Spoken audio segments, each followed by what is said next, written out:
Hello everyone, I am Srimeda Bhukia and I am doing an embedded system internship in Emertxe.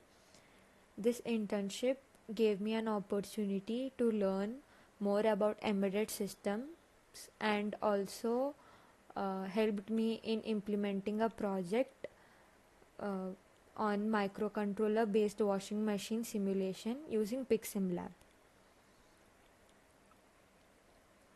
So, in this internship, I have learned many things that are required for embedded system domain. So, this internship covered C language and embedded systems and microcontrollers, and also it it explained and gave a clear knowledge about PIC16 F877A microcontroller, which was used for the implementation of the project. In C language, the internship helped in focusing the C language and programming as per required for the embedded system domains. And also this internship discussed about embedded systems and more specifically about microcontrollers. And in PIC16 F877A microcontroller, I have got the opportunity to learn about its architecture and the tools that are required for its simulation. So, this C programming is a very useful programming for embedded domain. So, in this internship, I have got an opportunity to dive into the topics of C and learn more about it. So, the basic C code topics like what actually is a main function and how local declarations is done and how logics are written, and then what is a user defined function and how are they used, and using of global declarations and preprocessor directives. This all were included in this internship. And I've also learned about different number systems like the binary, the octal, decimal, hexadecimal, which are very vital for embedded C programming. Uh, because many everywhere we see the programming of embedded systems, the addresses are written in hexadecimal, and uh, we need to know how to represent these in this programming, this number systems in this programming. And then I also learned the difference between bit and byte and uh, how they are used and how they can be used in the embedded C programming. And then I also learned how the size of each data that is written in the programming is taken by the processor. And also I have learned about signed and unsigned integers, and also how to use the two's complement. Then coming to conditional statements, it is a very vital thing that is required in embedded C programming. The if and if else, then switch case, the loop statements, the control statements. This all statements were required for the project implementation, and learning this here helped me and made it clear while using it in the project implementation. Then it also covered the operators in C, like the arithmetic, logical, relational, bitwise, assignment, and uh, ternary. And it discussed how they are to be used and uh, how their priority lies in C programming. And next, I have learnt about a very important topic, that is overflows and underflows, which plays a very important role in timers while working with embedded programming and embedded systems.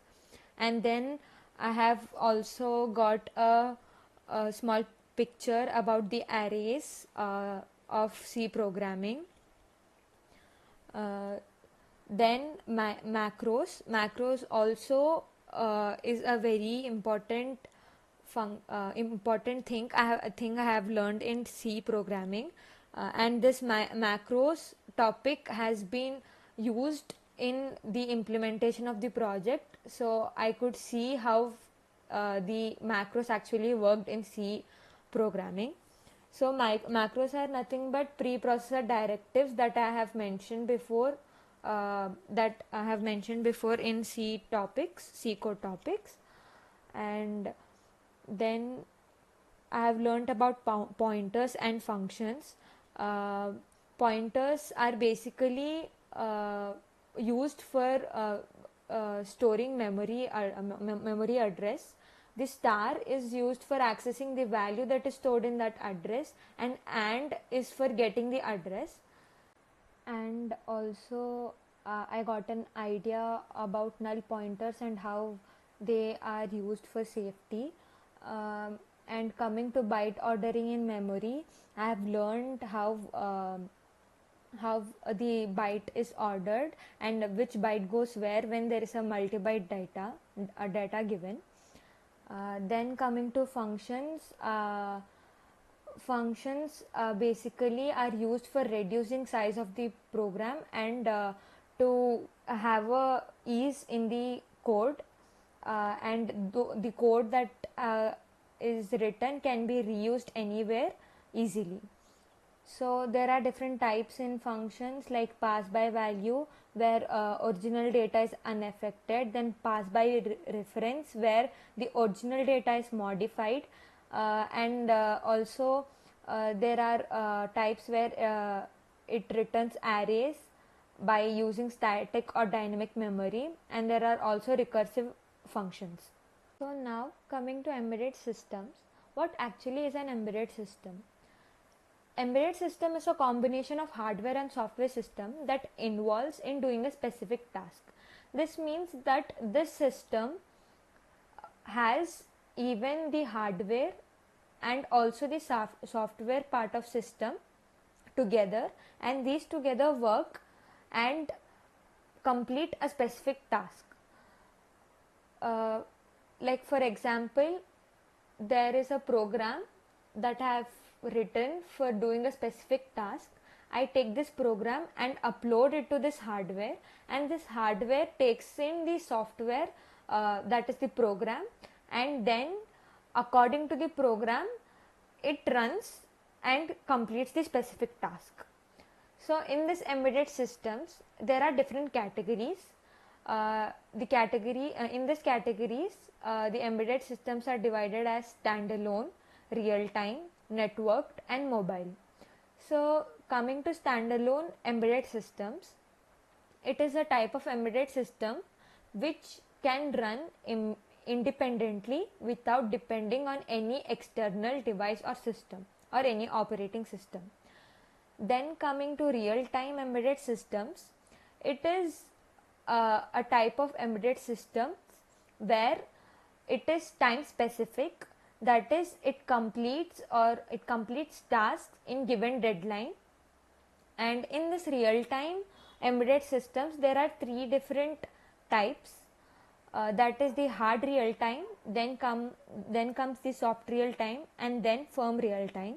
After real time comes the networked embedded systems, and this embedded systems is a type of systems where different systems can be interconnected. And lastly comes the mobile embedded systems. This type of embedded system consists of the systems like systems that deals with wireless communications. Now coming to the components of embedded systems. Embedded system consists of control unit, interface converters, memory, FPGA and ASIC, that is application specified integrated circuit, then input output devices, and software programming and auxiliary system. Now in embedded system there are two major things that deals with embedded system. embedded system deals with this too majorly. The whole embedded system domain depends on these components. So microprocessor and microcontroller. So what actually is difference between these two? A microprocessor is an integrated circuit that has a central processing unit on a single chip. Example, Intel 4004. So microprocessor only has the central processing unit. And coming to microcontroller, it is also an integrated chip circuit, but this has CPU along with built-in peripherals, input output devices and memory in one single chip. For example, Arduino and PIC16 F877A microcontroller. So this is the major difference between microprocessor and microcontroller. Now diving into the microcontroller that was taught in this internship. PIC16 F877A microcontroller. So PIC16 F877A microcontroller is a controller that belongs to the PIC family, and I have learnt about its functioning and its architecture in this internship. So this PIC16 F877A microcontroller uses an Xe8 compiler. As we know, each microcontroller has its own compiler, and this microcontroller uses Xe8 compiler, and the code that has been programmed for this controller was programmed using MPLAB X IDE, and its simulation has been done in picsimlab. So coming to the compiler, the Xe8 compiler that is used is a cross compiler. That is, the code is compiled in one architecture, and the code is run in another architecture. That is, the code is written and compiled in the host, and then it is given to the target. It compiles and it gives to the target. Coming to the different peripherals and different interfaces we have learned in this internship. So LED is nothing but a light emitting diode, and here in PIC16 in any microcontroller, LEDs can be configured in two modes. One is current sourcing mode and other is current sinking mode.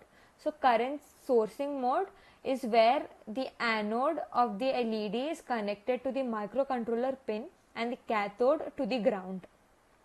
Here the LED works as an active high diode, that is, it gets on when the bit is 1 and off when it is 0. And next is the current sinking mode, and here the anode is connected to the ground and the cathode of the LED is connected to the microcontroller pin.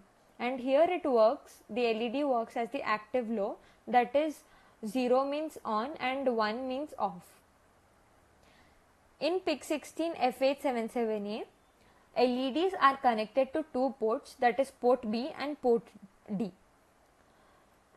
For working with the LEDs, these GPIO pins, that is general purpose input output pins of these ports, can be configured using their respective registers. Next, coming to switches and digital keypad.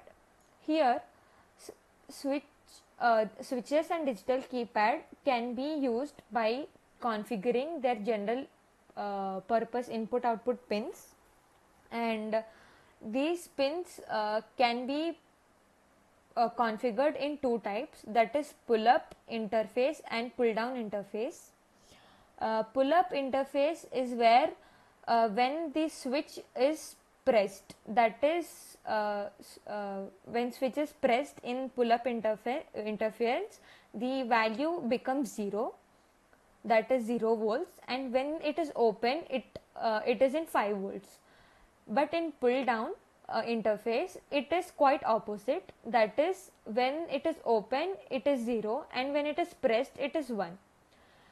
And here switches can work in two methods, two triggering methods. One is level triggering and one is edge triggering. Level triggering is where a high or a low level is detected, that is a task or a program is executed when high or low levels are detected. And the other method is edge triggering, that is rising and falling edges are detected, and as per those detection the program is executed. The next topic that we have to discuss in switches and digital keypad is the bouncing effect. So the PIC16 F877A uses tactile switches, and these switches have a bouncing effect, that is when they are pressed there is a mechanical vibrations, and this causes multiple pulses, and the software works will be affected due to this debouncing due to this bouncing effect. So we have to use some software delay or some hardware to prevent this bouncing effect. In PIC16 F877A there are totally 6 switches. And then coming to timers. A timer or a counter is a register based hardware unit that counts clock pulses. So these timers are used for delays, for frequency measurements, for counting, and also used as PWM. Timer is an internal interrupt. Now coming to interrupt, what actually is an interrupt?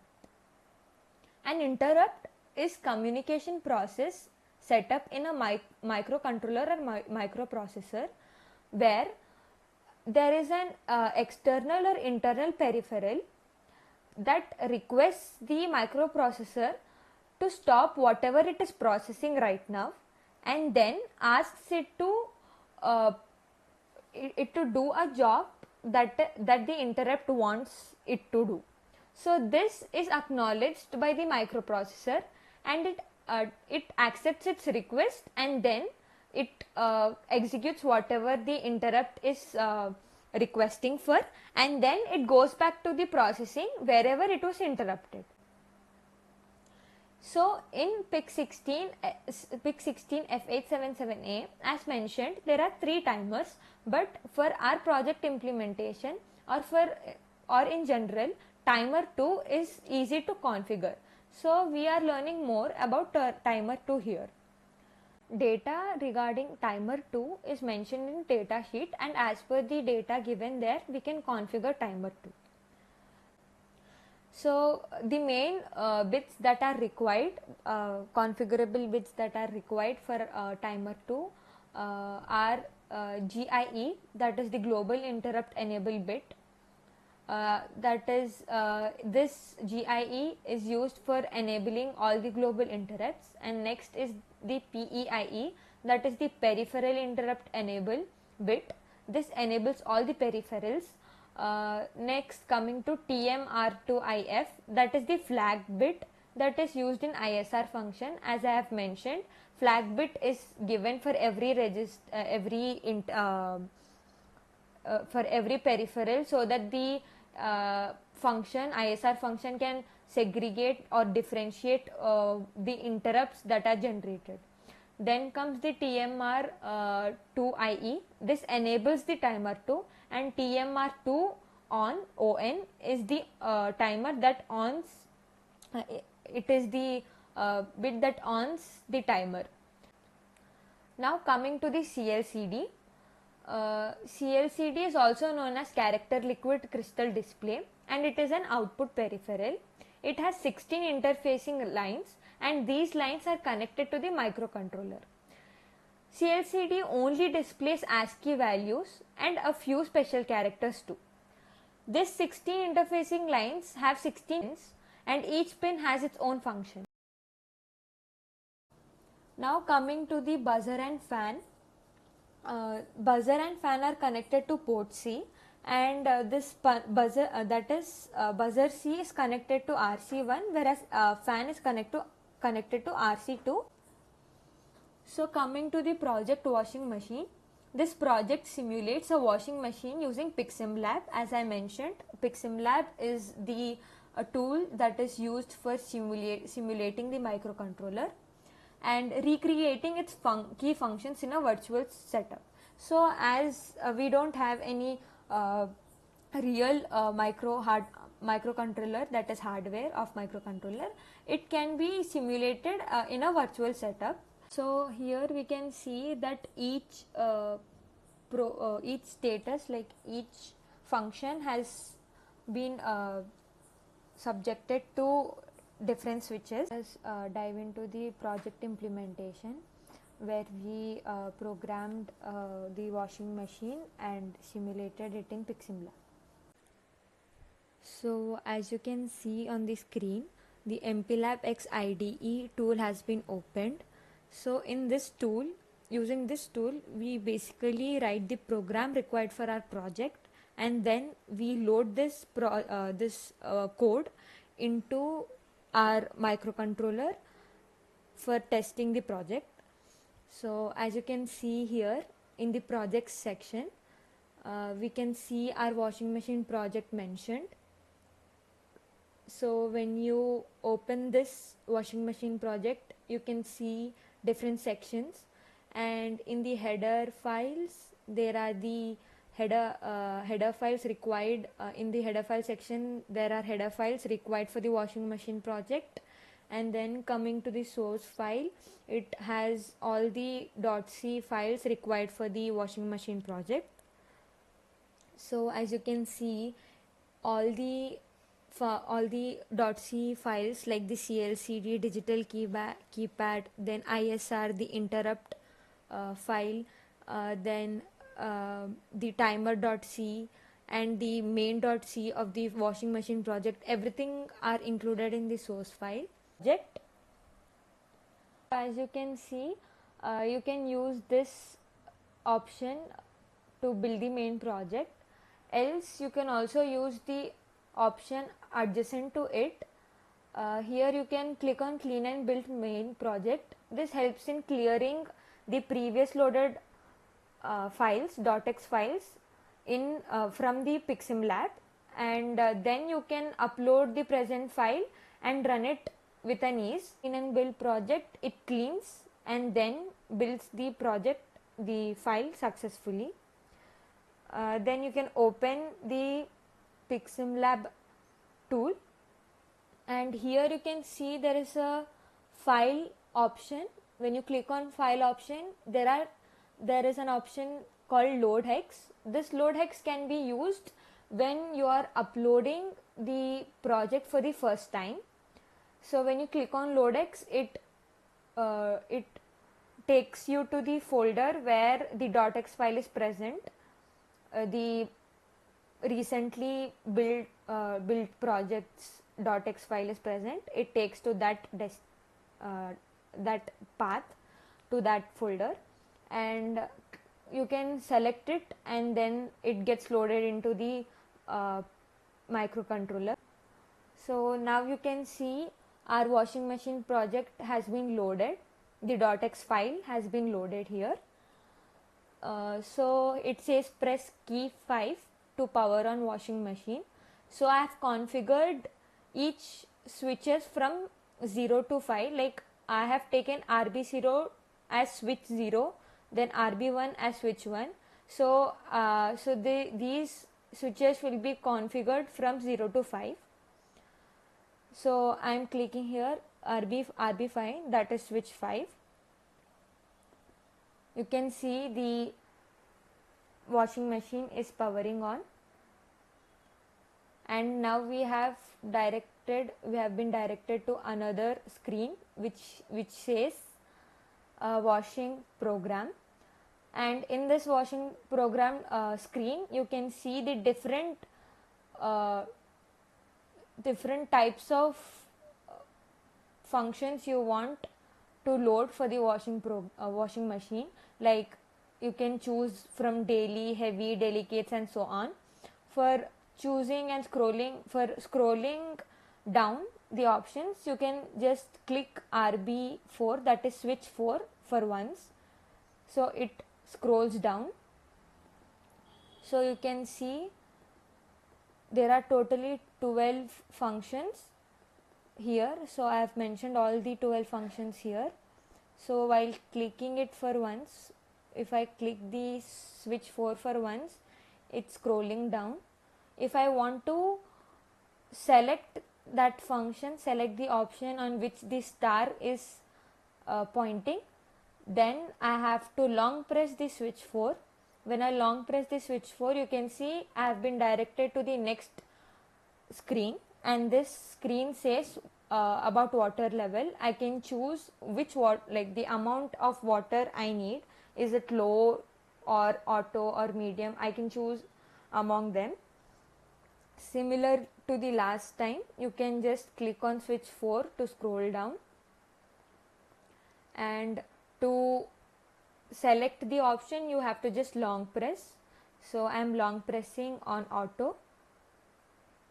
It is directing me to the another screen which says press switch.